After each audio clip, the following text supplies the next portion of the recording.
Shri Venkateswara gold తాకట్టులో ఉన్న మీ బంగారాన్ని విడిపించి కొనబడును.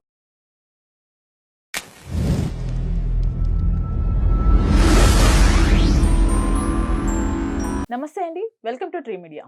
మనతో పాటు writer and director Kanagala Jayakumar గారు ఉన్నారు. సార్ నమస్కారం. నమస్తే అమ్మా. సార్ రీసెంట్ గా కిమ్స్ హాస్పిటల్లో ఒక విభాగం ఓపెనింగ్ కి అవునవును జూనియర్ ఎన్టీఆర్ గారు గెస్ట్ గా వెళ్ళటం జరిగింది. అవునండి.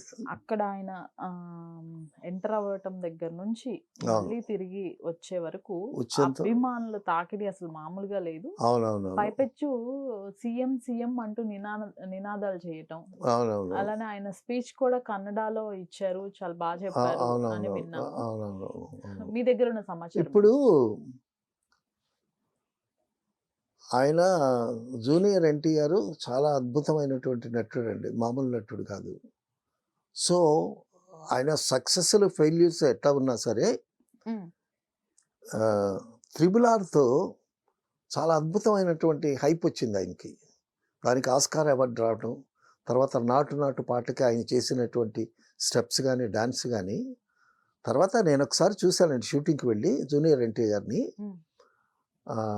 వెళితే చాలామంది ఉన్నారు, గ్రూప్ అంతా చాలామంది ఉన్నారు.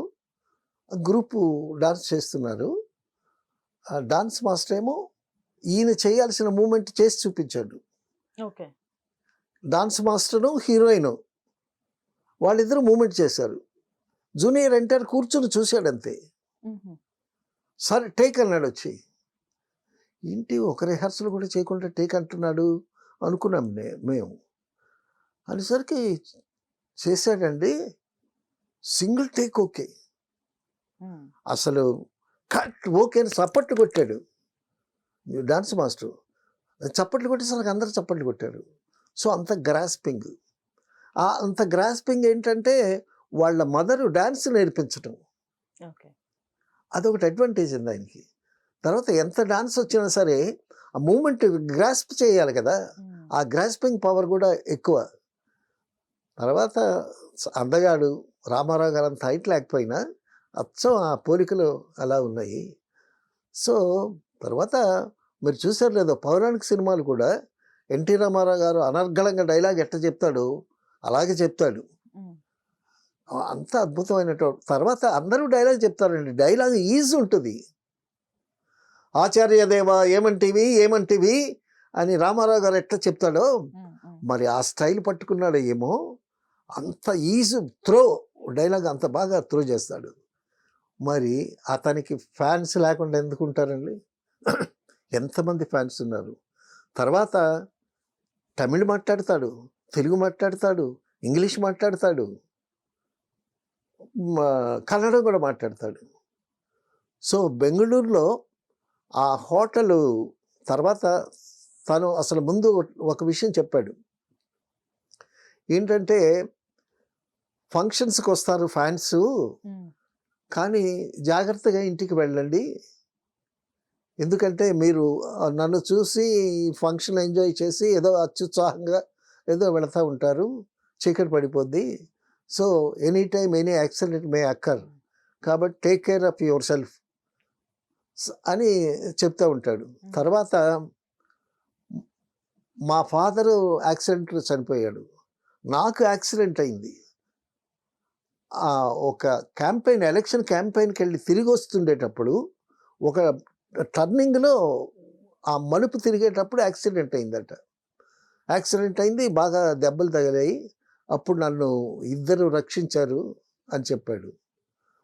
సో కిమ్స్ హాస్పిటల్ భాస్కర్ రావు గారు ఆయనను, తర్వాత గురవారెడ్డి గారు, వాళ్ళిద్దరికి నేను జీవితాంతం రుణపడి ఉంటాను, మళ్ళీ నన్ను బ్రతికించారు వాళ్ళు అని చెబుతూ ఫ్యాన్స్కి చెప్తూ ఉంటాడు, జాగ్రత్త, టేక్ కేర్ ఆఫ్ యువర్స్, మీకోసం మీ పిల్లలు మీ ఫ్రెండ్స్ వాళ్ళంతా ఇంటి దగ్గర వెయిట్ చేస్తారు, ఎటువంటి దుర్వార్త కూడా వాళ్ళు వినకూడదు, అది నా దగ్గరికి వచ్చారు అనేటటువంటి. ఇప్పుడు అనుకోకుండా జరిగితే అదేం చేయలేదు, but you have to take care of yourself అని వాళ్ళకి చక్కగా ఎడ్యుకేట్ చేసి చెప్తాడు. మరి హాస్పిటల్ ఓపెనింగ్కి వెళ్ళేటప్పుడు మరి ఆ న్యూస్ ఎట్లా స్ప్రెడ్ అయ్యిందో, భయంకరంగా వచ్చారట జనాలు. ఎంత భయంకరంగా వచ్చారనంటే హాస్పిటల్ ధ్వంసం అయిపోయిందంట. హాస్పిటల్ ధ్వంసం అయిపోయిందట. ఈయన వెళ్ళి రిబ్బన్ కట్ చేయటానికి కూడా వీళ్ళైనంత తాకిడి, ఒత్తిడి అవును. జరిగింది. ఈ కుర్రాళ్ళు కదండి ఫ్యాన్స్ అంటే. సో అందులో వాళ్ళని తప్పించుకుని ఆ సెక్యూరిటీస్, పోలీసులు మాత్రం ఏం చేస్తారు, సెక్యూరిటీ గార్డ్స్ కూడా ఏం చేస్తారు, హాస్పిటల్లో పెద్ద సెక్యూరిటీ అంటే జనరల్గా ఉండదు. సో ఆ హాస్పిటల్కి రిబ్బన్ కట్ చేయటానికి చాలా నానా తంటాలు పడి ఏదో చేశాడు. సో ఆ విధంగా ఇప్పుడు ఫ్యాన్స్ అండి, అసలు ఈ ఫ్యాన్స్కి కారణం అని అడిగితే, ఫ్యాన్స్ అంటే అందరూ యూతే. యూత్కి ఇప్పుడు మన తెలుగు రాష్ట్రాల్లో యూత్కి చదువుకున్న జాబ్స్ లేవు, ఖాళీగా ఉంటారు. సో మరి సినిమాలు చూడకుండా ఉంటారా? సినిమాలు చూస్తారు. సో ఇతను బ్రైట్గా కనిపించాడు, బాగా డ్యాన్స్ చేస్తాడు, ఎన్టీ రామారావు పోలికలు ఉన్నాయి, అందగాడు, ఈయన వెంట పడతారు. సో ఈయన ఎంత జాగ్రత్తగా ఉండమని చెప్పినా ఈ వెనక నుంచి తోసుకుంటూ వస్తూ ఉంటే ముందు వాళ్ళు ఏమవుతారు? కాబట్టి అసలు ఫ్యాన్స్ కూడా ఆలోచించాల్సిన విషయం ఏంటంటే, సో ఆరాధించవచ్చు, ఒక మంచి నటుడిని ఆరాధించవచ్చు, కానీ తీసుకోవాల్సిన జాగ్రత్తలు తీసుకొని ఆయన దగ్గరికి వెళ్ళి, ఆయన బర్త్డేకి వెళ్ళి ఆయనకి విషెస్ చెప్పి, ఆయన దగ్గర నుంచి ఒక హెల్ప్ పొంది, ఏంటి మాకు స్కూలు, ఒక స్కూల్ కట్టించండి, లేకపోతే మనకు ఒక ఆశ్రమం కట్టించండి, మా ఊరికి ఒక రోడ్డు వేయించండి అని చెప్తే వాళ్ళు సపోర్ట్ చేస్తారు. అటువంటి మంచి పనులు చేస్తే ఫ్యాన్స్కి ఇంకా వాల్యూ పెరుగుతుంది. శ్రీమంతుడు సినిమాలో మహేష్ బాబు గారు ఓకే. ఒక సినిమా చేసి, సినిమాలో ఏంటంటే ఒక విలేజ్ని దత్తత తీసుకొని ఆ విలేజ్ని అభివృద్ధి చేస్తాడు. ఆ సినిమా చేసిన తర్వాత వాళ్ళ ఊరు దత్తత తీసుకున్నాడు. అవును. So that is a very good this thing. అలాగా మన అభిమాన హీరో దగ్గర నుంచి ఇలాగా కొన్ని పనులు చేయించుకోవటానికి అవకాశం ఉంటుంది ఫ్యాన్స్కి. సో అటువంటి కార్యక్రమాలు చేస్తే ఇంకా ఫ్యాన్స్ని అభినందించడానికి వీలుంటుంది. సో మనం కూడా ఇప్పుడు ఈ పరిస్థితిని చూసి మనం కూడా ఫ్యాన్స్కి చెప్పేది ఇదే, జాగ్రత్తగా ఉండండి. లైఫ్ ఈజ్, జీవితం చాలా గొప్ప. ఎంతైనా దేవులపల్లి కృష్ణశాస్త్రి గారు ఒక పాటలో అంటాడండి, ఎంతైనా బరువు ఈ బ్రతుకు, ఏమైనా వరమే ఇది మనకు అంటాడు. గొప్ప కొటేషను. ఎంతైనా బరువు ఈ బ్రతుకు, ఏమైనా వరమే ఇదే మనకు.